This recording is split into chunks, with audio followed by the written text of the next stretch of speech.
Hello and welcome to the Crafty Pine podcast. I'm Will. I'm James, and we're just past the midpoint of Pint of Origin Festival 2026. Will, have you been up to anything fun and exciting over the past few days? An absolute highlight was on Saturday. I got to join along on a tour by Drinking History Tour. They run all the time. We asked them to be involved with Pint of Origin this year. We thought it would be cool because we've really focused on the different parts of Melbourne people can explore through the festival to try and encourage that a bit more. I studied history at uni. I wrote a thesis on sort of Melbourne political history, and I still learned a huge amount during the course of the tour. So I was stoked to be there. They're a fun lot as well. They sort of felt like the perfect balance of sort of fun history. A couple of the tour guides are really into whiskey as well, and we went to Whiskey and Ailment. Love beer too, so it really worked out. Everyone seemed to have a really great time too. Any standout anecdotes that about Melbourne's drinking history you weren't aware of? Oh, I'd probably get them all wrong, but it's always good to sort of talk about the 6 o'clock swill and how the tiles around pubs on the outside are there basically, so they were easy to hose off the after people would walk out and either urinate or throw up straight onto the side of pubs. Sounds delightful. Sounds like the King Street of today. Um, Excellent stuff. No, we've had some great feedback from a lot of venues. I think a few have had their biggest days or their biggest weekends ever.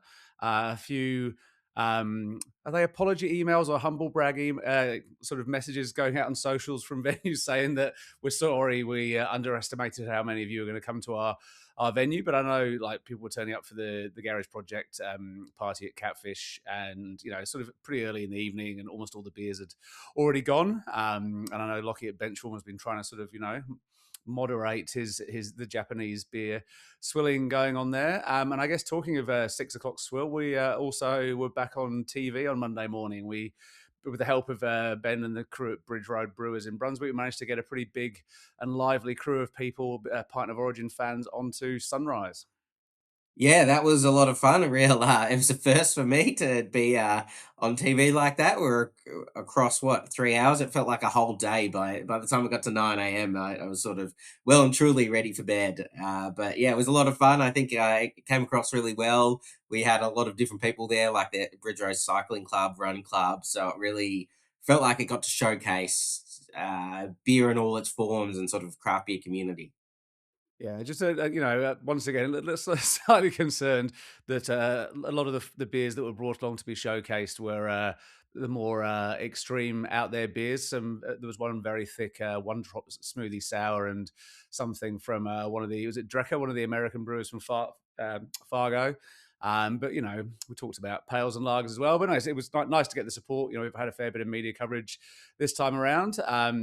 And yeah, obviously, still time to grab your passports if you haven't already. I think we've passed the 1,000 passport holders this year so far, which is the first time we've gone past 1,000. So still plenty of prizes to be won, events to get to. There's heaps of amazing tap takeovers and showcases, and meet the brewers this weekend. Garage Project are going to do another party because the first one went so well. And then we're wrapping up with, funnily enough, the wrap party on Sunday. So we did a launch party for the first time this year a few weeks ago. And Liz has been pushing for us to do a wrap party. So some of the Crafty Pint crew will be at Venom on Venom Brewing Tap Room in the CBD on Sunday from 3 till 6. There'll be $10 pints with some beers from around the festival. And we'll be announcing the winners of a whole bunch of the competitions taking place throughout the festival. So jump online at pintoforigin.com. If you want your passport, then add /passport, or just, click through the menu. And hopefully we'll see a bunch more of you out around the traps. Yes, and enough with Pint of Origin. I guess we are still running a national news website, and I was caught up this week with the team at Zigzag Brewery, who are based sort of on the base of the Blue Mountains in Lithgow or Lithgow. I'm not sure. I think I'm probably going to get pulled up pretty quickly on that, but I believe it's famous. It's one of those places in the world where they're convinced that they might have a panther or some kind of big cat or something like that that small towns like to do. But the Zigzag Brewing, they started in 1888, believe it or not, but the new owners sort of got involved in the last few years. Basically, it's a fascinating story. It kind of reminded me a bit of Bilson's to a degree in Beechworth, how that sort of came to be. But this brewery, they started making beer in the 19th century. They were sort of one of the last regional New South Wales breweries standing. And then in the 50s, they closed, but they started making soft drinks and then water. And then the sort of more recent owners, since the current owners, they got it in the 80s and brought back beer and made water as well. And they then sold it. It's now taken on new ownership under Kevin and Josh. And yeah, they've sort of looked to really revive this historic brewery in a former cement factory that is now getting a lot of development put in and trying to sort of revive an area of Australia that has been losing a population, has an aging population because it used to be a big coal mining area and that's now gone. So it's a pretty fascinating yarn about Zigzag. Excellent. Now, well, I had a chat as well this week to two brothers, Hamish and Tim Hill, the founders of Mog Brew. If you, as I said in the article, if you've come across them through their recently opened tap room in Altona, which only opened over the long weekend at the end of January, you might think they're a new brewery, but they've actually been, I think, put their first beers out in 2019. Mog is shorthand for their. It's not even a town where they grew up in regional Victoria. I think it's Moglanenby. I'm hoping I got it right. They said they've got friends who've known them 30 years who still can't get it right, but have a go anyway. So close to Euroa, but it's kind of a collection of 20 farms. There's no real sort of centre point. But anyway, they decided to start making beer a few years ago, or initially contract brewing, storing stuff in their dad's shed. But they opened their first brewery venue in a former brew on premise place in Altona. They had sort of the pouring rights. So they've been pouring at a little burger joint in Footscray for a while as well. So they're very much part of that sort of burgeoning west of Melbourne scene. So I had a good chat to them. So we'll include that in the show notes as well, which I guess brings us to the main chat this week. And Will, you went solo. We were having a chat catching up with Sabrina, CEO of the Independent Brewers Association, and Evin Craney, the chair. We figured I should probably sit out of this one as I'm now a board member of the IBA, and I guess excess of caution perhaps, but we suggested to them. There's been a lot going on, not just I guess within the association, but also in the wider world that they're involved in. So we thought straight after the awards was a good time to have a chat. So Will, what did you glean? Yeah, well, I mean, it's also fresh from the federal budget and relatively fresh from the Victorian budget as well, where there was the sort of somewhat surprise news of a craft beer strategy being developed for Victoria. We talk about Tassie as well, that they've got some support there, and then just in general the regulatory environment that we're operating in. CDS is sort of, on the one hand, it's like you would think it should be the most boring topic in the world because it's about aluminium recycling and bottle recycling. But it's, if you want to fire up a brewer at the moment, just mention those three letters, and it's such a continual, I think, pain point of dealing with the different states and how it operates, and also the cost, the chance it might go up. So yeah, there was a lot for us to cover, and it was good to catch up with the IBA. I think last time we spoke to them, well, it was Sabrina was still working with Kylie, the then CEO. So a bit's changed, and there's obviously always a lot going on within their world. And that chat with Sabrina and Ev is coming up after the break. Next week is going to be our formal episode 100. We've had some sort of side quest podcasts as well. So we've got a great international guest up for next week. So look out for that one. But yeah, for now, just enjoy the chat that Will had with Sabrina and Ev. And Will? Well, if you do enjoy it, make sure you let us know. You can contact us directly at podcast@craftypint.com. You can leave feedback however you listen to the podcast, comment, review us. It helps other people discover the show, which is really important. So yeah, make sure you do that. You've heard me ask you it probably every week for about a year. So please go and do it if you haven't yet. And on with the chat with the IBA. Cheers. Cheers. Hi everyone, it's Matt from Pint of Origin Festival, where the world of beer comes to Melbourne. Kia ora, I'm Ryan. I'm the festival director of Beervana, the world's weirdest, wildest and greatest beer festival, according to Dylan and myself.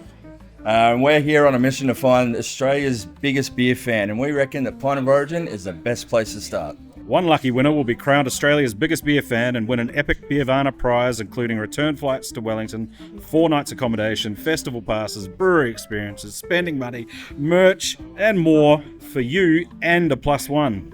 Plus, everyone who enters will get access to 2-for-1 Bring a Mate tickets for Beervana when they go on sale in June. To nominate yourself or a friend as Australia's biggest beer fan, head to beervana.co.nz. Make sure you get down to the Catfish here in Fitzroy from the 15th for Pint of Origin, where you can try a whole bunch of incredible New Zealand beer. That's a bit of a taster before you come to New Zealand for Beervana. Cheers. Beer, bringing the world closer together. Sabrina and Evin, welcome back to the Crafty Pint podcast. Hey, Will, thanks for having us. Thanks for having us, mate. You've both been on together just separately, but it was great to catch up with you both last week. How do you feel? There was the ABERS Bintani Trade Day. They have had a bit of a catch up with members as well throughout the week. What's the vibes like? I think the vibes were really good, Will. I love the Bintani Trade Day. I know that, when Good Beer Week and the original sort of trade hubs stopped happening, there was sort of a hole to fill in the calendar. And I really appreciate the Bintani crew stepping in and putting on that event. I've been for the last several years, and this year it felt, I don't know if it was because the weather in Melbourne was amazing, but the vibes were really good. And I know Phil Meddings kind of gave a presentation and talked about his experience at CBC and that the vibes there seemed different, even though it was sort of a smaller event. And so I really felt that. I had a lot of really positive conversations with members, non-members, and a lot of tricky conversations, kind of, what does high unemployment mean for the future of independent beer? But that was sort of, they were all couched in a sense that we could collectively override it. And so the vibes were good. And then we had held an event thanks to Hamish at Rocky Ridge. And it was super well attended by even folks who hadn't come to the Bintani Trade Day. And, Evan got up and just did a little quick hello. But for me, it really, we handed out a lot of patches and pins, IBA merch, which we haven't had forever. And I was really excited about. And Jono Outred, who works with us, our member engagement officer, we were just like, it's so great to see that people care, that there is still sort of interest in the movement, in the collective action, in the things. So I left those, that day, even before the ABERS, just being like, vibes were good. Yeah, and I think that's that followed straight into the ABERS. It's obviously been a tough couple of years for everyone across the industry, and ABERS can sort of be the litmus test, I think, of the overall feelings. It's either a celebration or a commiseration in some ways. That the tone of that room can be pretty evident when you walk in, but there definitely seemed to be a lot more positivity. There seemed to be a lot more lighthearted sort of feelings going around. I just, the last couple of years, there's been some really hard conversations, I think, in that room, and it's a little bit of an event that seems to be marred by big news items around it, which tend to be less than positive the previous few years, where, gratefully we were able to present some really good news the last few months through the IBA that obviously is flowing out through the industry, whether it's specific to your state or it's national. So the conversations that I were having were sort of in direct opposition, I think, to the ones I would have been having 2 years ago with a lot of our members and even our non-members who are seeing, even with all the economic challenges that are still really present, there's now a positive shift happening. There's a feeling of we can get through this. Positive changes are happening. We're finally being heard, and I think that was probably the main thing that I took away from all the industry events last week, both ARBAs as well as the event that Hamish and the team at Rocky Ridge put on for us. The overall sentiment was just, hey, I feel like we're starting to get a seat at the table, which is really, what the IBA is here for and what we've been fighting for. So to have that perspective being shown outward from our own group is really positive. Cool. And I mean, the other big bit of news item last week, impacting a few more people, was the budget. Was there anything in there you felt was relevant for members? Look, I think we should start by saying there was nothing direct around beer excise, but we shouldn't be surprised because, sort of to Evan's point around seat at the table, come 1 July, in a couple of months' time, every brewery in the country is getting an additional $50,000 relief in the excise remission scheme as a direct result of the IBA's lobbying. So, this is, we don't often take our flowers, we're not great at saying, here's what we've achieved.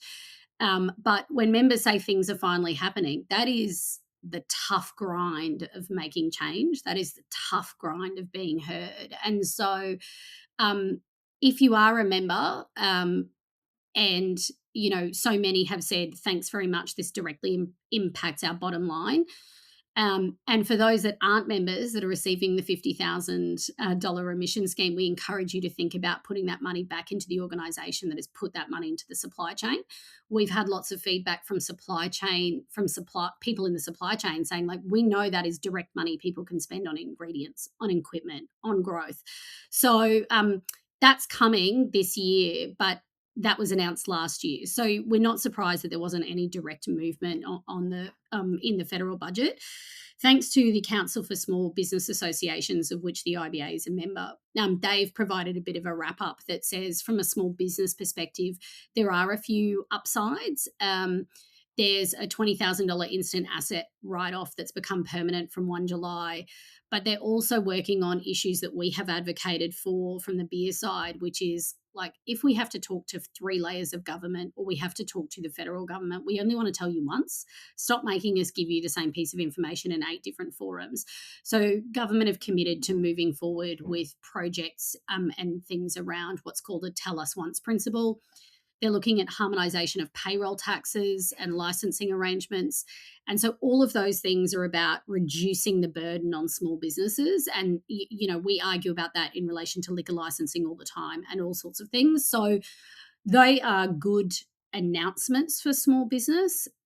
As always, the proof will be in the pudding about whether actually any benefits get delivered. And I know we'll talk about CDS harmonisation a little bit later, but that's the kind of thing. So nothing direct, some good noise. I think, and maybe we'll circle back to this, but it might be worth talking about what does the future of the beer excise relief or taxation reform look like, because I certainly think, it's not off the table, but we have to expend our efforts in the right places.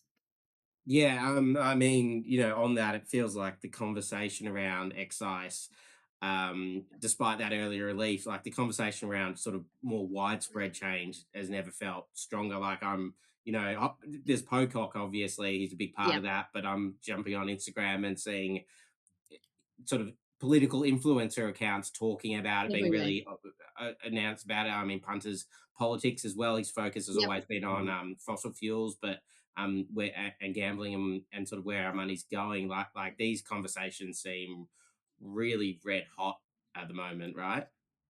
Yeah, I Yep. would say that on that, I reckon it's a microcosm of what's happening around us, as well as the advocacy work that we're doing. So it's 2 things sort of working in tandem. It's obviously the lockstep way that the IBA is working to fight for a better future for industry, and bringing these issues directly to the forefront, and whether that being on a lobbying position with MPs federally, or that's the media relations that was obviously we're working very hard to sort of kick up the knowledge on getting out to consumers. But you pair that with the fact that currently, we're dealing with an economic environment where people are being squeezed in ways which really haven't been, for most of us.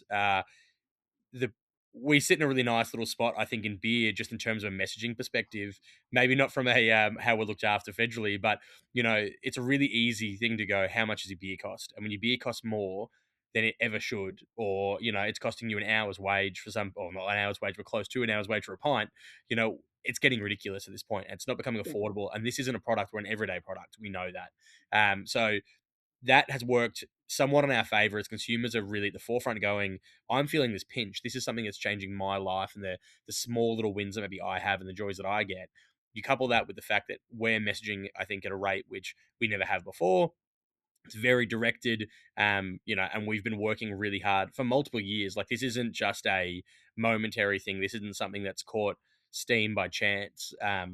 this is, overnight success maybe is the way to put it in some ways, but it's taken 20 years to get that overnight success, right? It's been Yeah. years and years of lobbying and conversations and emails and meetings and phone calls and WhatsApp group chats with MPs and staffers just trying to get messaging across. And it's now starting to hit that position where consumers have had enough, but also the people that can make the change are aware of the problem and have to hear it directly.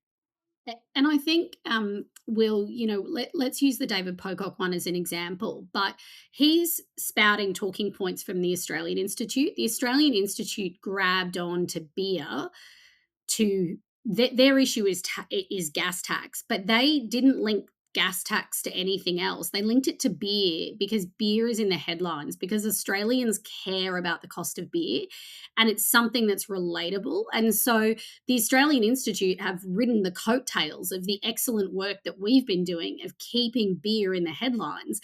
And so they've jumped onto that and go, shit, Australians actually read news when it's about beer. They don't read news when it's about complicated gas tax structures. And so I think, to your point, there is broader reform that's happening. We're seeing that in, the way politics is playing out with minor parties versus major parties, the way the electorate is voting, the conversation around generational reform. But I think for alcohol tax reform, there is certainly, and it'll be no surprise to anyone in Victoria, but the headlines around illicit alcohol, 3 weeks ago, I did an interview with a radio presenter in Melbourne, and she was like, what are you talking about? There's illicit alcohol. And I said to her, how have you missed this? This is huge. And you go to any of the posts on the issue, and the ordinary Australian is like, the taxation framework is making this happen. Which is crazy to think that we're now at a point where the average punter, who most likely, let's be fair, isn't overly involved in the independent beer scene, so potentially does not have that direct alignment to production costs and all of this. It has now actually gotten so far into the lexicon that old mate who goes down the pub and drinks multinational product, whether that's beer or something else, is aware that the tax is too much and they're willing to yell it from the rooftops. And so I think that's super favourable for us in the sense that this is exactly what we've been saying. So the IBA's position has been for a number of years in our federal budget submissions and in all of our submissions that we require total alcohol tax reform, like tweaking on the edges now of like 2% here, or we're going to stop indexation here. And we're actually reaching breaking point and we need total alcohol tax reform. And so I think the flip side of that is that the health lobbyists are well-funded and extremely successful. So if anyone would be inclined to actually read the Greens' motion of support for the excise freeze, it actually talks about alcohol harm. And so the industry remains under assault by advocates who believe that the only viable option for Australia is something akin to like alcohol being, prohibition. So it being so excluded from everyday life. But if you look at the comments from ordinary Australians, it's simply not the case. And the data is that Australians are overwhelmingly drinking in moderation. And so we want to be able to go to the pub and afford a beer. And so the messaging, as Ev says, we're in the right place for the messaging.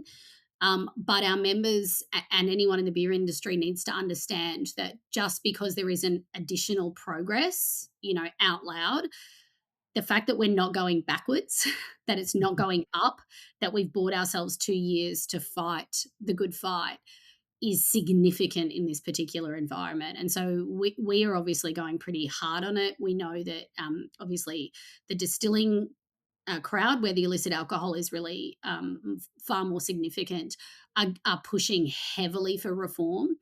And so, the biggest issue now is that government needs to be able to balance their books. And so any changes need to generally be revenue neutral. And that's really hard to achieve in an environment where, they're trying to get their budget deficit down. So, there's bigger politics at play than us, but we are right. We are a good exemplar of what the Australian public want and what they expect from their government.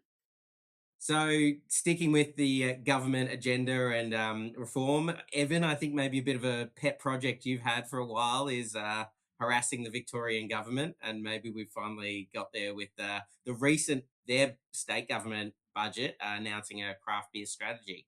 Yeah, well, I think it was a little less than 12 months ago, I was on this podcast saying you can email politicians as much as you like, that they work for you, until they put a restraining order on.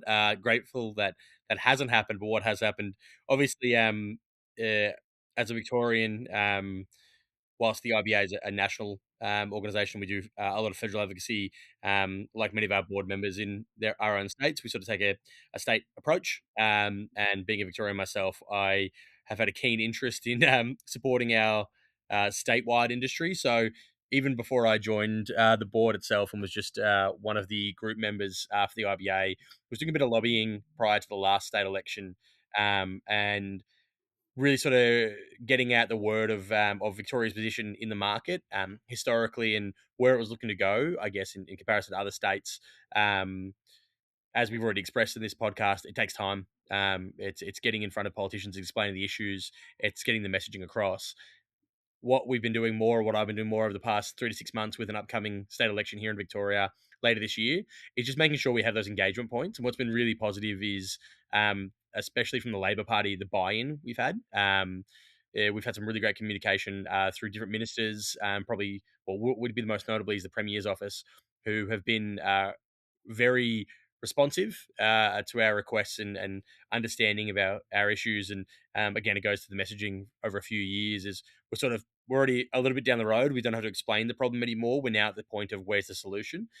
So grateful that the IBA also has a position on the Drinks Alliance of Victoria on the board. So essentially, that's put together by the government and Agricultural Victoria to benefit and work towards developing the Victorian drinks producers scene. So through the submission for funding that was put together last year by our former CEO Kylie, who sat in the space before I took the seat when she finished up. And obviously, along with direct lobbying efforts that we've had, and I'm sure a lot of lobbying efforts that we're not even aware of through our members too, who have Yeah. definitely gone out and spoken to their MPs.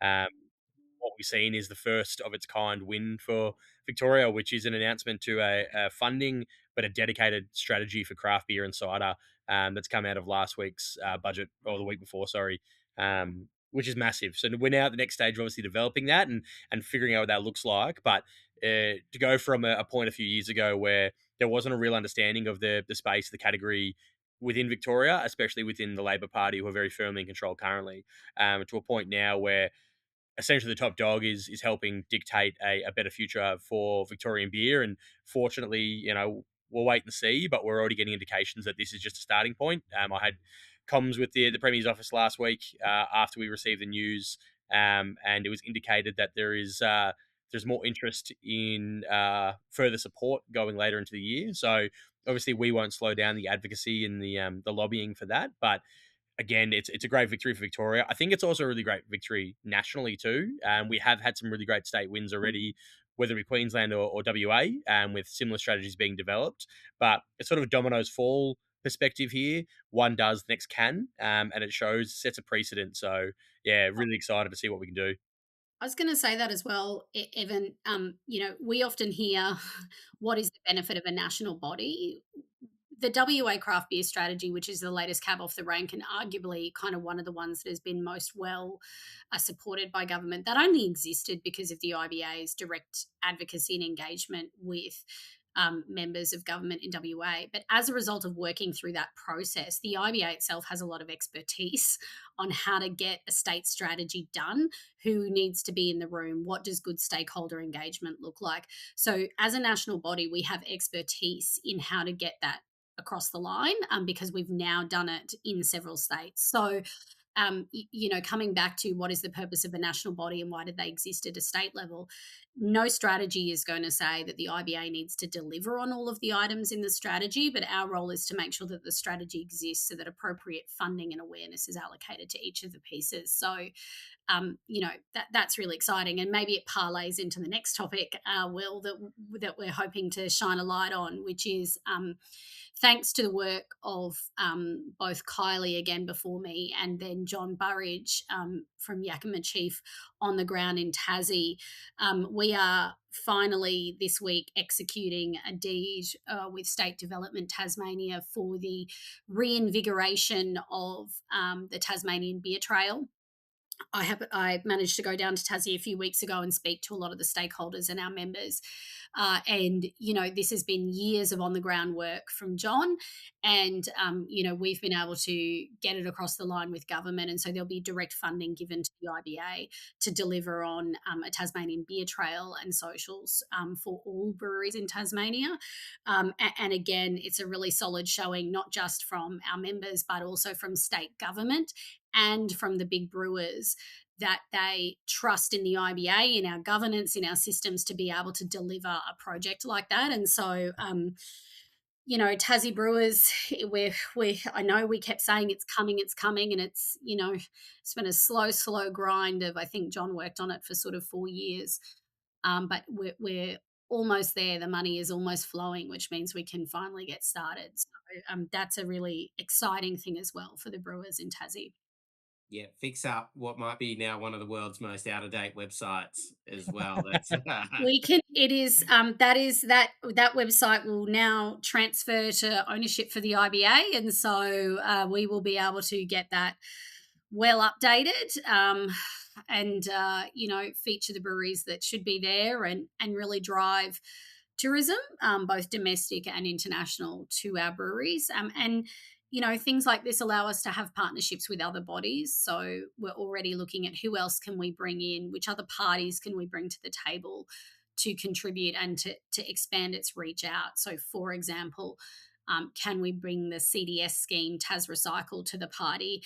They're trying to get out of home containers. They can contribute marketing. We reach the audience that they want. So there's other benefits that once we have something, we can bring more people in the state to coalesce around that project. And so, I'm really excited that it's going to deliver some great things for Tassie brewers. And if anyone can take anything away from just the workload of the IBA, I think, from the last probably 30 seconds, what Sabrina's just said is it's not just one thing. It starts, whether it's the Tasmanian Beer Trail, but then it's developing out these relationships as soon as you're at that point. So it's the ongoing work. It's not directly we're fighting for one single change or we're trying to get one thing across the line. It starts somewhere, it permeates out, it develops, its partnerships, but it's also what can we do to leverage across all. I think that goes directly to the work that Sabrina and her role, Kylie previously, and anyone that's worked in the executive team for the IBA has really done over its existence. Is these things are not singular. They often extrapolate out into varying forms, and I've sat in enough board meetings now for the past 4 years to understand the acorn can sort of go in a very different direction than the straight up tree. So, absolutely. Yeah, I mean, sort of on that, Evan, like on the Victorian one, like there is an election at the end of the year. I think we put the story out and a lot of people were like, oh, well, there's an election at the end of the year. Of course, they're throwing money around, and also Labor's been in power for a very long time. There very well could be a different, prime minister this time next year. Like, is it kind of, too late for something like that? Or is it like, well, Labor have done it, so now we'll, like how's it sort of work? I guess working with politics work, parties. Will. Yeah. How does politics work, Will? Yeah. Listen, it's obviously, from the Victorian side of things and federally, but speaking directly to Victoria, Labor are firmly entrenched in power. We do have an election coming up. What happens is to be seen. We can all guess. One thing I'd say is obviously is the IBA is an apolitical organisation, and we don't align ourselves to any party. So whilst we are obviously speaking, and on my behalf, I'm speaking to Labor as the sitting government. That's a practical measure to get immediate wins or as fast as wins as we can. It doesn't mean that we aren't speaking with other parties. I'm also working with some Liberal Party members to put some policy together for this year as well. So, it's not about sitting on the side of the fence that might be in power now. It's obviously about building those relationships and spreading that out and looking at the next generation of political leaders across the whole spectrum. So from Victorian sense, we're obviously doing that with Labor. We're doing that with the Liberal Party. I think, the alignment for what we do and the independent MP movement through the whole of the country is obviously really simple to sort of put together. And statewide, that doesn't necessarily operate the same way it has federally with the Rise of the Teal movement. But again, we're very fortunate, I think, at the cross-section that we sit in, being apolitical, but also with the messaging we have. We have a reason to speak in every camp, whether it's a Liberal Party that are looking to support small business in what their sort of position is, whether it's independents that obviously understand independent business, whether it's the Nats who obviously have an agricultural position there, whether it's Labor that are looking at market reform. There are all of these parts of what we are and what we need and how we speak. And I think the value of what we are as an organisation or an association, and the product we make and what our members do as well, is a massive benefit to communities both within state and federally. And that's the reason, and Sabrina will say this at some point, I'm sure, that MPs love to get their photos taken at breweries. So, Will, I think that's a really insightful question, because one of the things I always hear is, oh, well, like I'll give you an example. A member was like, oh, I've got this MP from the Nationals. He super loves what I've said. And David Pocock said yes to what I said. And I'm like, well, that's great. But the Nationals made a pre-election commitment in 2025 to alcohol tax reform. And David Pocock is clearly in the camp. And we have pre-election commitments from One Nation, the Greens, et cetera, et cetera. Like, we have that all documented and recorded. And I said, but ultimately, the bodies that are more likely to form government and therefore have the power are the Labor Party and the Liberal Party. Although, federally, let's put see how this ages. Let's put a pin in that. So it's great that we've got the independents there, but the reason that it's so important for us to speak to everyone is one, it's just about any MP, whatever side of politics or candidate, needs to be educated about our issues so that when an issue is put in front of them, they have more information to make a decision. So relationships with everyone really matters, just so that they've got a baseline understanding. And the second thing is that, sometimes the work that we do focuses on what is achievable, because it's about making incremental change. And sometimes the work that we do focuses on, shifting the Overton window. So moving the policy discussion from a place where there's no alcohol tax reform to now we're in a place where we're talking about alcohol tax reform. 5 years ago, we were just brushed off, right? Like, the only thing that we could get across the line is remission. There was no acceptance that we needed to have a conversation. And that has moved substantially. And the IBA's ongoing media approach to say something needs to change here has been key in moving policymakers from having a conversation we didn't want, which is tweaking on the edges, to a real conversation. And so, we play all of these roles in the political discourse. And so, sometimes our members get really frustrated with us, and even during the last election, like, it sounds like you're supporting one or over the other, or it sounds like you're forcing everybody to vote independent. I'm like, we're forcing politicians who may have been in power for a really long time. South Australia is a great example. Some of our members were like, don't go so hard on Coopers. Like, they're our friends. We like them. And the response that I provide is, yeah, but government has no incentive to change. That government in Labor in South Australia has delivered no substantial direct investment into indie beer. They've supported Pirate Life. They've supported Coopers. And so unless we're saying something new, unless we're pushing them to do better, to do differently, unless we're shifting the discourse, there's actually no incentive to change. And so that's part of all of this work. It's a slow grind, and then every now and then it just results in the right outcome, which is, here's an investment in a strategy, or yes, you can have the money for a trail, or yes, we won't make CDS 20 cents. Wonderful. Well, it seems like the perfect time for a break. When it comes to choosing malt for your next beer, choose the name you can rely on. Joe White Maltings. Celebrating 100 years of roasting excellence, Joe White Maltings is trusted by brewers across Australia and around the world. Offering base and specialty malts harvested from the finest barley growing regions of Australia, Joe White offers breweries large and small the confidence and freedom to explore their beer styles of choice. Joe White's focus on quality, sustainability, and innovation have helped ensure that Australian-grown, world-class malt continues to shape beverages for generations to come. Joe White Maltings, local roots, global reach, and unmatched malting excellence. Choose Joe White Maltings, proudly distributed by Bintani, for your next malt order. Visit bintani.com.au or talk to your Bintani rep today. Sabrina, as we left off, mention of CDS. CDS is like one of these problems that I get constant emails from breweries saying, are you still interested in CDS, or, have you done anything recently on CDS? It's just a constant pain point, I think, probably for breweries almost everywhere as well. I mean, what are some of the conversations you're having as the IBA about it at the moment?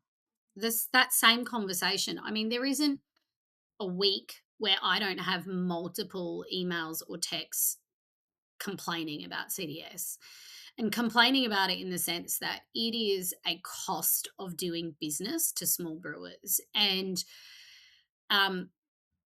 most CDS schemes sort of started or commenced the process for legislation in 2017. So, just when the IBA was getting up and running.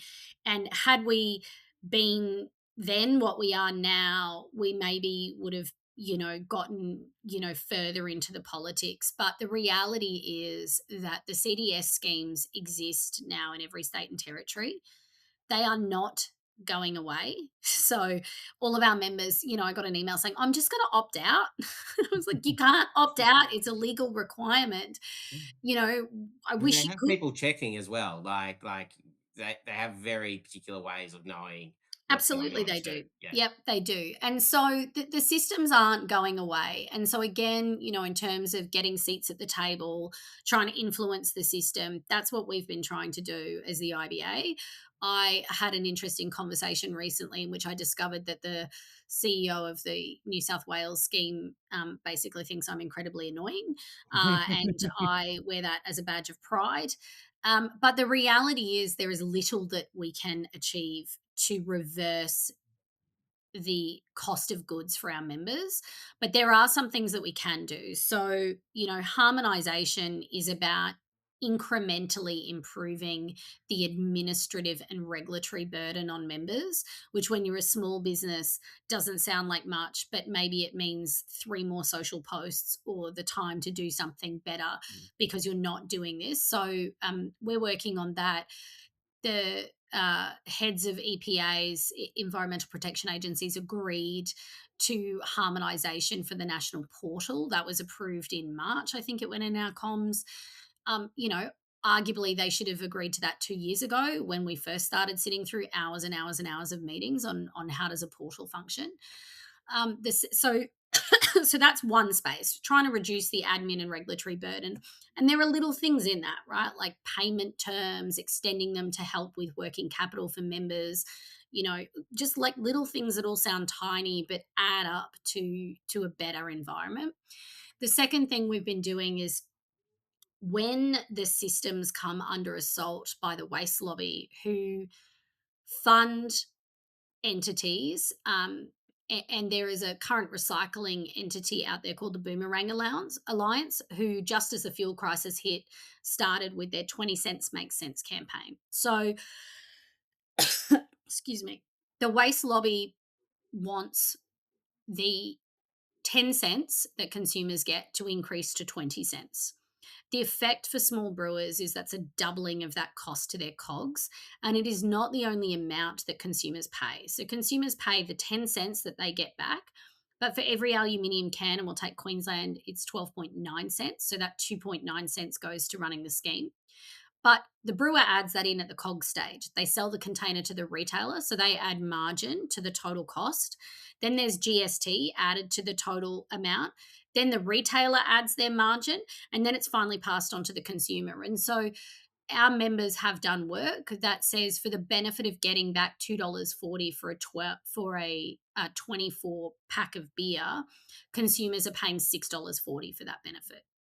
So that messaging there, consumers do not understand that it is Australian small beverage producers, and not all beverage producers, mind you, because wine and spirits are, just being brought into the system in some states.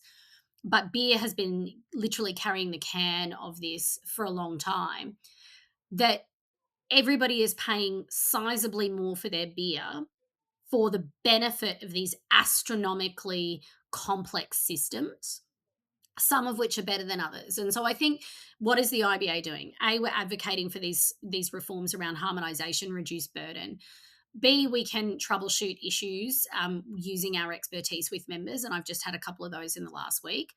And C, we are going to continue to, and we ought to be better educating the public that what they are paying is the $6.40 or the $4.80, not the $2.40, so that when the waste lobby comes knocking, which they are actively doing now, and they are trying to get one state to fall, to say that the contribution needs to be 20 cents, like refund amount, that consumers everywhere, when we say to them, do you understand that that now means that's $12 additional?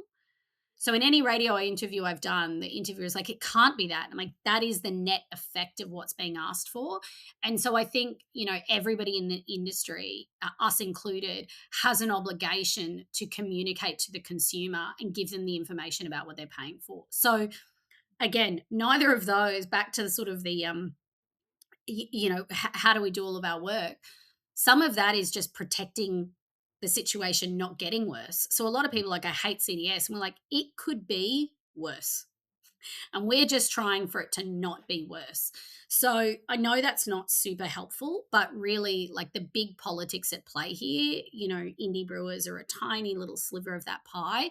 And our job is to make sure that we protect the environment as much as possible. And huge shout out to Gavin Croft and Christian McGarry from Your Mates, who stood in front of a parliamentary committee and made the case for small beer and explained these issues and what it means for COGS and what it means for brewers in front of a group of politicians. The IBA, we are all about collective action.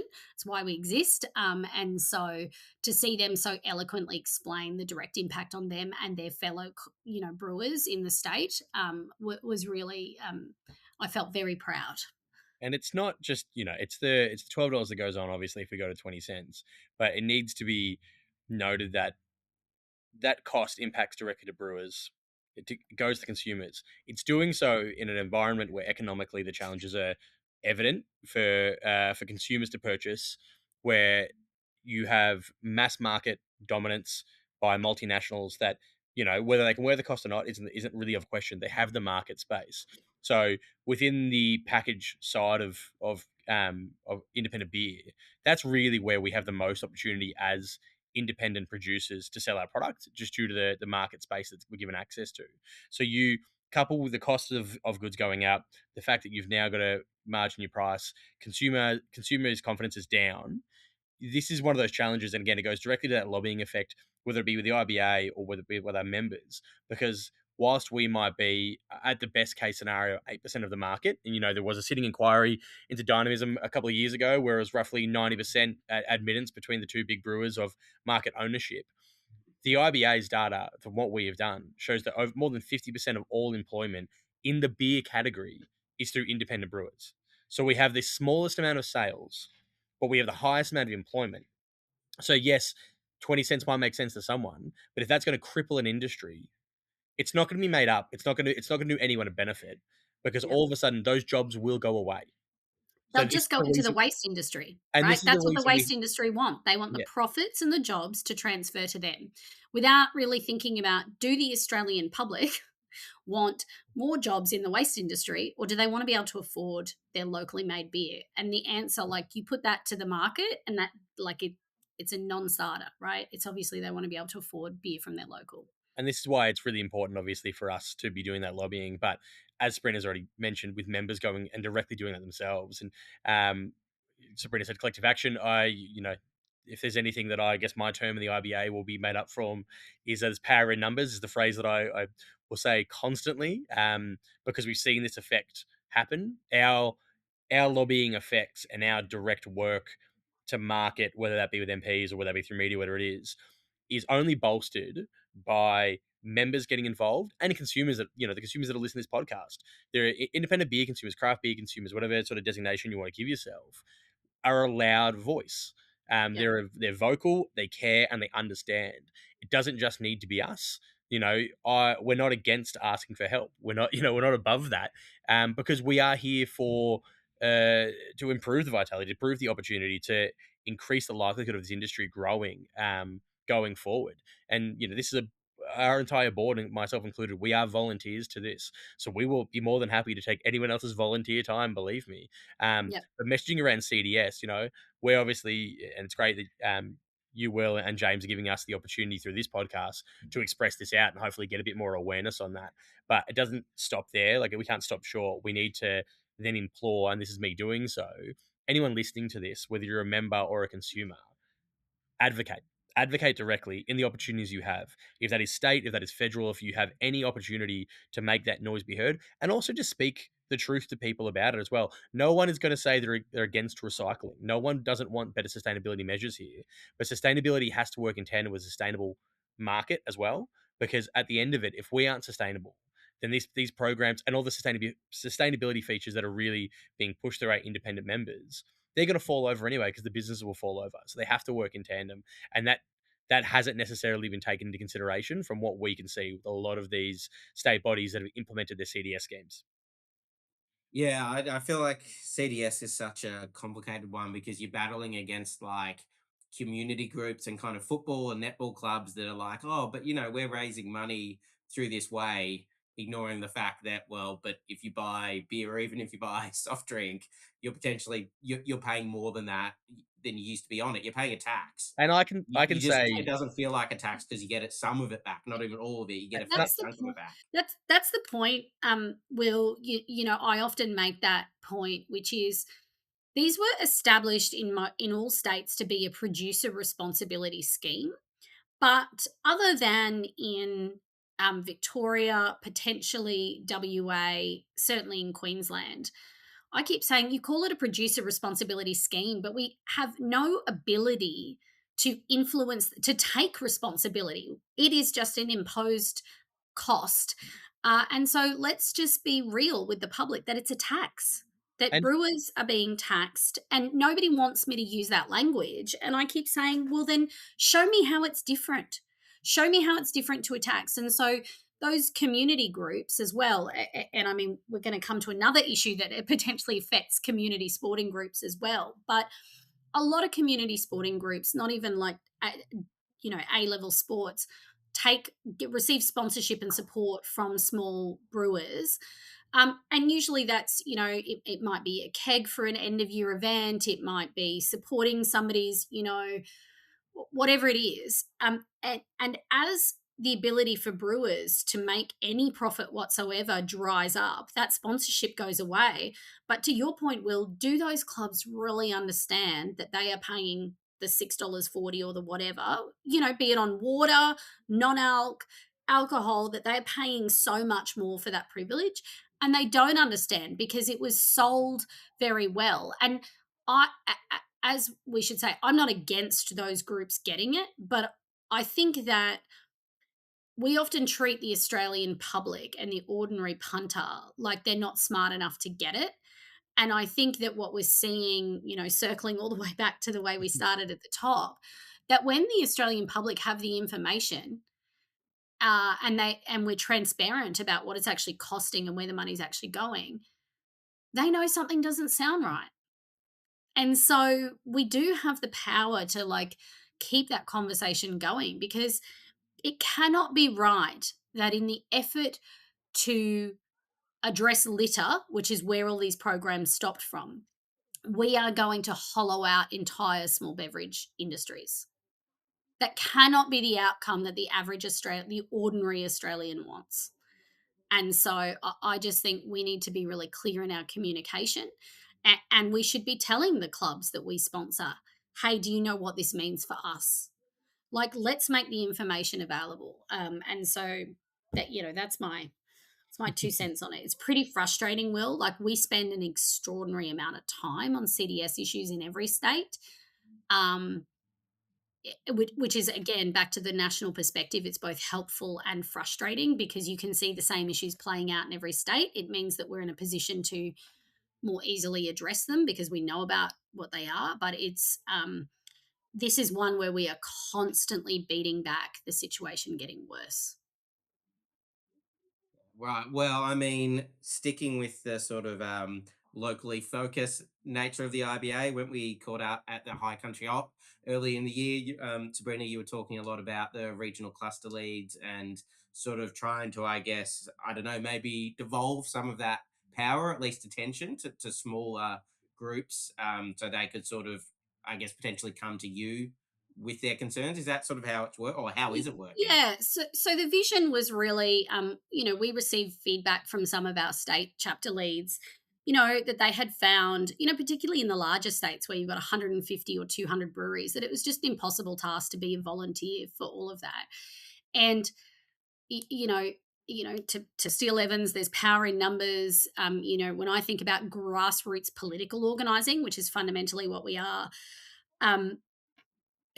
leadership of the IBA and the way that I see my role is to actually activate our membership, because we are more powerful with 600 independent breweries all standing up and saying something than we are with Sabrina standing on a podium somewhere on her own with no backing. And so part of what we wanted to do was give people that wanted to be more active the opportunity to do that, but in a way that provided some structure so that we weren't missing things that were being talked about on the ground, and that could come back into the IBA more effectually and in and out. And so when I hired Jono, that was kind of the first project I gave him. I said, we have a vision of doing things differently. Here's the vision. Can you please go and execute on that? And he has. So Jono is 6 months. Actually, I'm 6 months into the role this month or last month, and Jono's 6 months into the role. And so he has transformed the way we do that. So I think we launched with 30 roles across the country, regional cluster leads.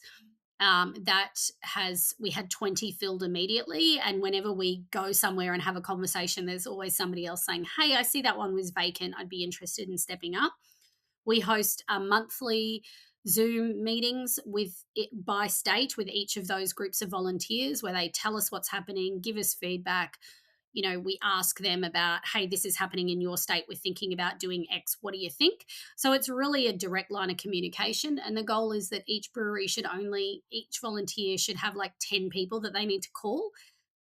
You can phone 10 people, right? That you can phone 10 people in an afternoon. You can't phone 150 or 180. So I'm really, again, just so grateful and enthused that so many people have put their hand up. So many people do attend those meetings. So many people still want to be part of the indie beer movement and are volunteering their time, like our board of directors. So that's kind of, that was sort of the vision. Jono has really executed on that. So kudos to him for getting that across the line. And thanks to all of our regional cluster leads that are out there,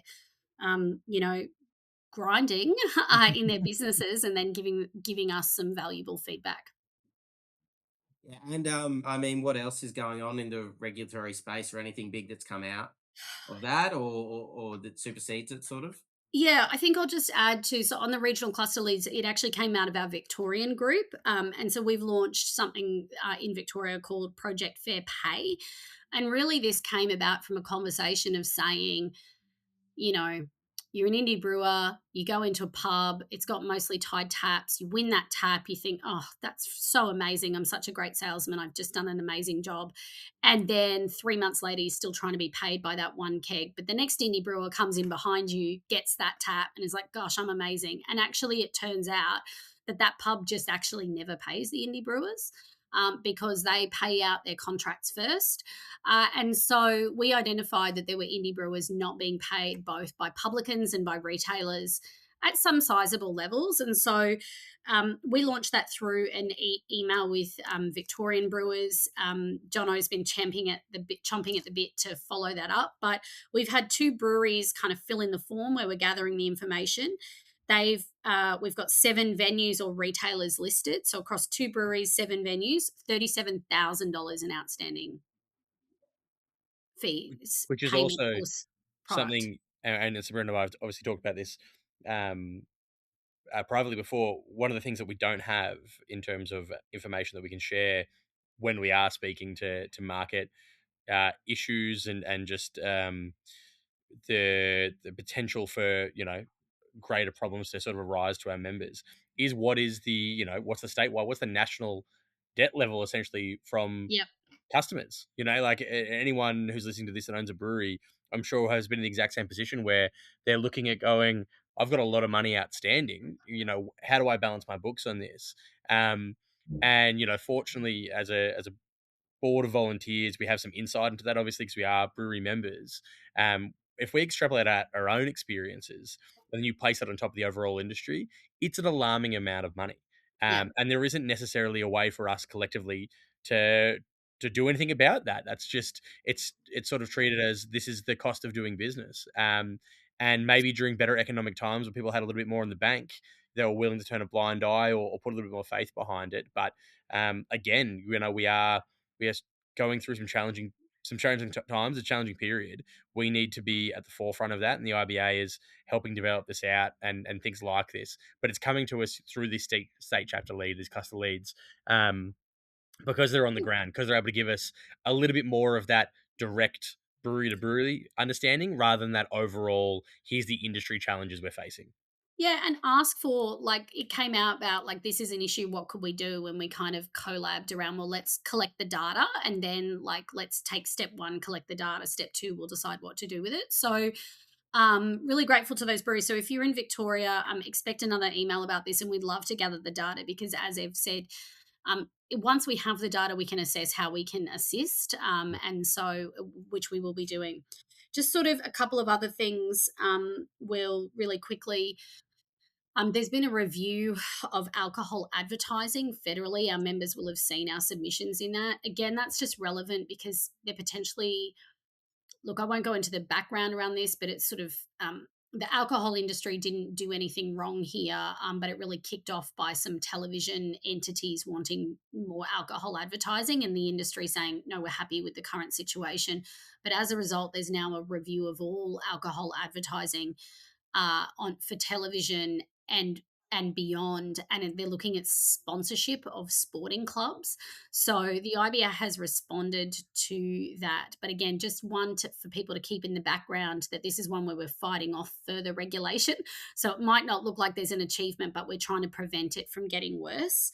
So this is like a real, domino, like stop having massive alcohol companies advertising during the grand final to Yes. Bright Brewery can no longer sponsor a local cricket team, kind of potentially doing that. Correct. And so this is, one of the arguments we always make it as the indie brewing industry. We're like, you're regulating companies that make 800 million litres a year exactly the same way as you're regulating companies that make 100,000 litres a year at every level. And whilst we understand this is about alcohol harm and that there is needs to be appropriate measures in place, the grand sweeping things that occur it sweeps up all of the little stuff, which is not the intention but is always the outcome. So that's just one for our members you will have seen it in our comms, but just you couple that with the stuff that we talked about that the Greens are doing, the alcohol harm, and you just go, there is a whole network of people that have a lot more money than the IBA does that are trying to make it even more difficult. And so what the IBA is doing is sitting in between it getting worse or not. So if on 1 July you get your excise remission of $50,000 and you think, I want to have a license to operate for the next 5 to 10 years, you can invest it in the body that's sitting between you and much worse regulation. Last pitch of the podcast. I think, the ongoing fuel war, different states have addressed this differently in terms of proactiveness with their comms. And so just, what that might mean in terms of fuel excise changes over the next 6 months. That's obviously such a sizable logistics cost for our members. So there are a couple of states where we have the ability to participate in update phone calls and things, which we do. So just, as the war, quote unquote, continues in Iran, just one that we're watching. Another big structural reform that we will hear about on the 18th of August is obviously the proposed microstar acquisition of Convoy. The ACCC are due to make a decision on the 18th of August. So for now, it's business as usual, but that has the potential, depending on the decision, to have structural implications for our market in particular. So there's sort of a couple of the little bits and pieces that are sort of just bubbling away in the background that we're keeping our eye on. We're making sure that our members can continue to do what they need to do, and we're doing what we need to do. And I guess to sort of, wrap up, what's your sort of hope for the IBA or Indie Beer in the next year, 2 years before the federal election, maybe? I'll let you go first.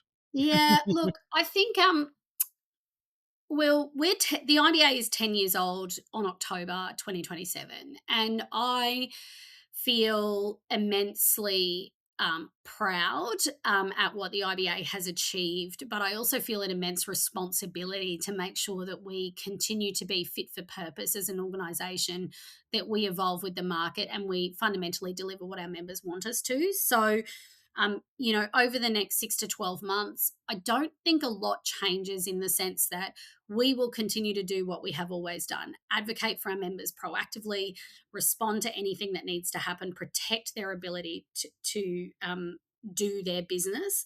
We're going to continue to deliver resources, but there are a couple of things that I think, I sat down with the team on Monday after the ABAs and was like, right, reset, second half of the year. And so we really want to go back to some of that ask for indie consumer comms. We know our members really want us to keep, as you said, Will, that the consumer zeitgeist is out there. It's in our favour. People want an independent Australian-owned product, locally made, local to them, where they know the people. And I think we can.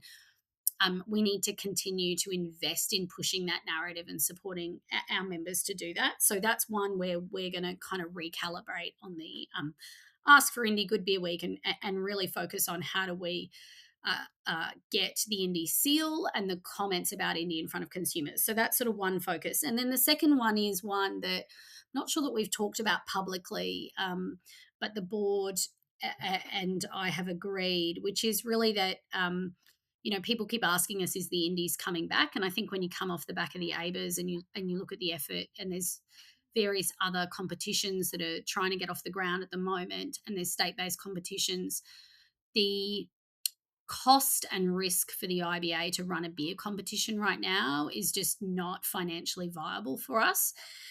But what we think is really missing is broader reward and recognition for the people in our industry.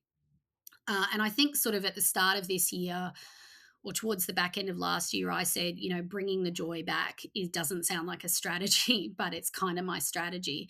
And I think reward and recognition for the people in our industry, continuing to build that cultural cohesion within our industry of all of the people that put their hands up, that email their MPs, that participate in this indie beer movement. I think that's something that would be really well received. And certainly, over the last couple of days of the indies, various people have said to me, how do I get more involved? I really care about the people in our industry. And so I think you'll see some announcements from us over the next couple of weeks about what does a, Legends of Indie awards look like? What does a People Indies look like? And how do we pivot to making sure that just because we're not running a beer competition, we lose all of those other things that was so important about bringing people together in the culture of indies. So in terms of sort of, other than all the usual stuff you see from us at a team level, they're the two things that we really want to focus on beyond, Beer Trail getting stood up and more money from anywhere we can get it. Beyond all of those things, they're kind of the two sort of team projects that we've got going on.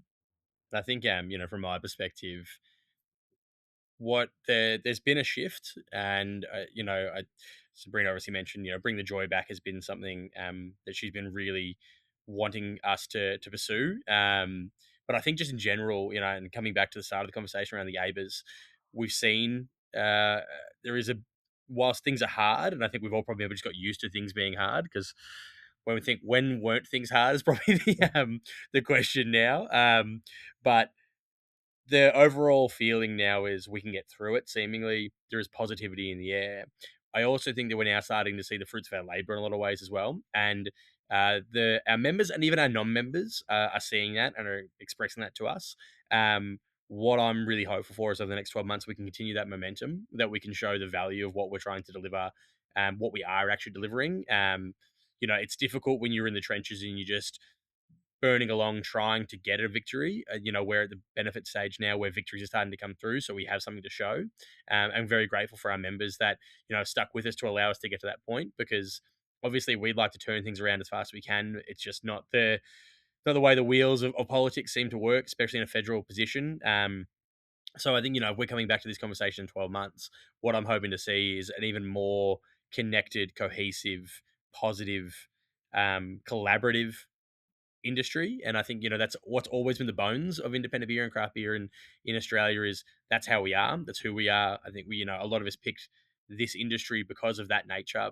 It wasn't just a love for the product, it was a love for the people, it was a love for the creativity. That gets lost when things are hard, and we've definitely been challenged across the board. So to see that pendulum seems to be swinging the other way, it's really great to see. And I'm really hopeful that we can keep that momentum up and show our members that this is a ride to be on, worth being on, that we're on it with you, and that if you get in the car, we're just going to go further. So.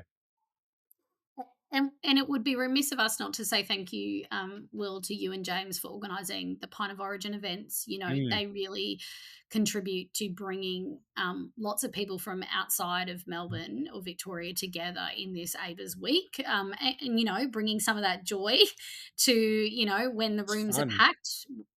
That's such a great part of what we want to do. So, I think next cab off the rank for us will be WABA, getting the industry together over in WA. And, that's always another stellar event. And, it just keeps, we'll be building from WABA up to Grainstock, and, it'll be the Sydney Christmas Beer Week season after before that. we know it. Pardon? Sydney Beer Week will be coming through. Yeah, Sydney Beer Week. That's exciting. And so there's just stuff happening everywhere. And, everybody's efforts contribute to the whole, stronger than the sum of its parts. Wonderful. Great place to finish it. This episode's coming out, and there will still be about 3 more days of Pint of Origin left. So if you're listening to this straight away, which I'm sure all of you are, make sure you get out to the venues if you're in Melbourne, or, I don't know, pay us some money so we can work out how to bring it to other states as well. Sabrina and Ev, thanks so much. Thanks, mate. Thanks, Will. Cheers. Hi everyone, it's Matt from Pint of Origin Festival, where the world of beer comes to Melbourne. Kia ora, I'm Ryan. I'm the festival director of Beervana, the world's weirdest, wildest, and greatest beer festival, according to Dylan and myself. We're here on a mission to find Australia's biggest beer fan, and we reckon that Pint of Origin is the best place to start. One lucky winner will be crowned Australia's biggest beer fan and win an epic Beervana prize, including return flights to Wellington, 4 nights accommodation, festival passes, brewery experiences, spending money, merch, and more for you and a +1. Plus, everyone who enters will get access to 2-for-1 Bring a Mate tickets for Beervana when they go on sale in June. To nominate yourself or a friend as Australia's biggest beer fan, head to beervana.co.nz. Make sure you get down to the Catfish here in Fitzroy from the 15th for Pint of Origin, where you can try a whole bunch of incredible New Zealand beer. That's a bit of a taster before you come to New Zealand for Beervana. Cheers. Beer, bringing the world closer together.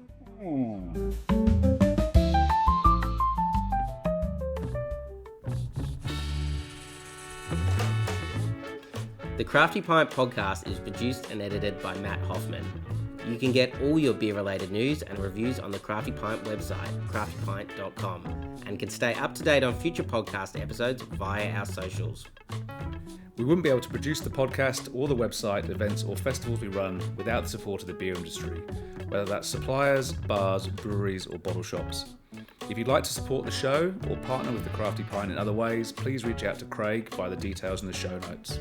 And if you're a beer lover who'd like to support what we do, you can join our exclusive club for beer lovers, the Crafty Cabal. Visit craftykabal.com for more. And until next time, drink good beer.